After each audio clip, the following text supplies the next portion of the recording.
We often view conflict and awkward moments in our closest relationships as problems to be avoided, signs that something is broken. A more transformative perspective reveals that these moments of discord are not only normal but fundamentally necessary. Groundbreaking research into human connection shows that even the healthiest bonds are out of sync a remarkable 70% of the time. The magic, and the source of real growth, lies not in avoiding these mismatches but in the process of repairing them. This cycle of disconnect and reconnect is the hidden engine of trust, intimacy, and personal resilience. From our earliest days, we are wired to learn through discord. The famous still-face experiment, where a parent briefly becomes unresponsive to an infant, starkly illustrates a child's distress at a broken connection. But the critical lesson comes in the aftermath. When the parent re-engages with warmth, the repair process itself builds the infant's sense of security and trust in the relationship. This pattern establishes a core life lesson that distress can be managed and connection can be restored. Those who experience consistent repair develop an open, hopeful approach to relationships, confident in their ability to navigate inevitable friction. Conversely, a lack of repair leads to guardedness and a scarcity of strategies for handling conflict, making relationships feel fragile and threatening. This necessity for imperfection extends to our very development. The pediatrician D.W. Winkist introduced the concept of the good enough parent, one who gradually and appropriately fails to meet a child's every need. These small, manageable disappointments are not neglect, they are vital opportunities. They allow a child to develop crucial self-regulation skills, learning to tolerate frustration and soothe themselves. Just as slight errors in the replication of ancient macromolecules created the diversity necessary for life, these relational mistakes create the psychological complexity necessary for a resilient, adaptable self.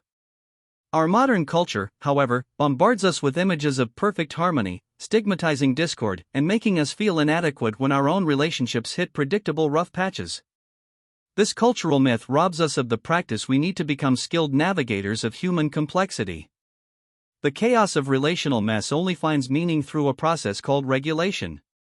When we face conflict, our capacity for self-regulation, feeling strong emotions without being overwhelmed by them, creates a space for reflection. It allows us to step back from immediate reactions and consider what the discord reveals about our needs, values, and patterns.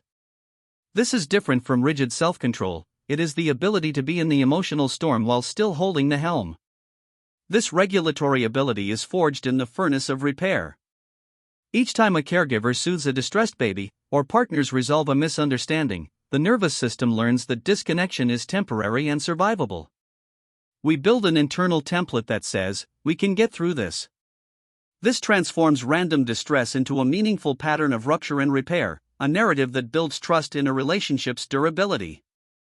This foundational work of repairing everyday discord directly builds our resilience for life's larger challenges, loss, trauma, and profound crisis. Every repaired mismatch is a small rehearsal, teaching us that emotional discomfort has a beginning, a middle, and an end.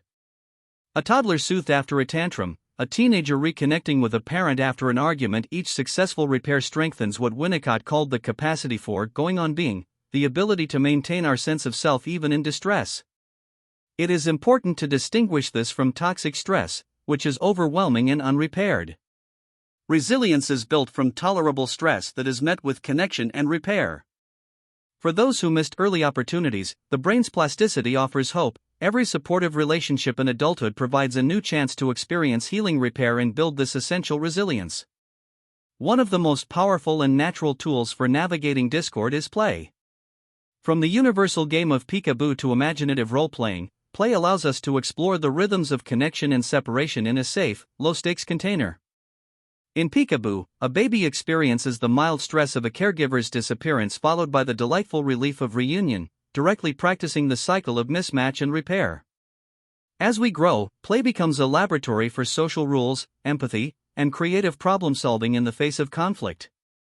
It engages our whole being, body, emotion, and mind, providing both the energy and the information we need to handle real-world discord with more flexibility and joy. Ultimately, healing our relationship with discord requires a conscious shift. We must move from seeing it as a threat to recognizing it as the source of connection's deepest texture. This involves embracing vulnerability, tolerating the discomfort of not having immediate answers, and prioritizing the repair process over the fantasy of perfect harmony. By reframing our perspective, we can stop avoiding difficult conversations and start seeing every argument, every misunderstanding, and every moment of friction as an opportunity. These are the moments where trust is truly forged, intimacy is deepened, and we build the resilient selves capable of weathering life's storms, together. The goal is not a relationship without discord, but a relationship skilled in the beautiful, necessary art of repair.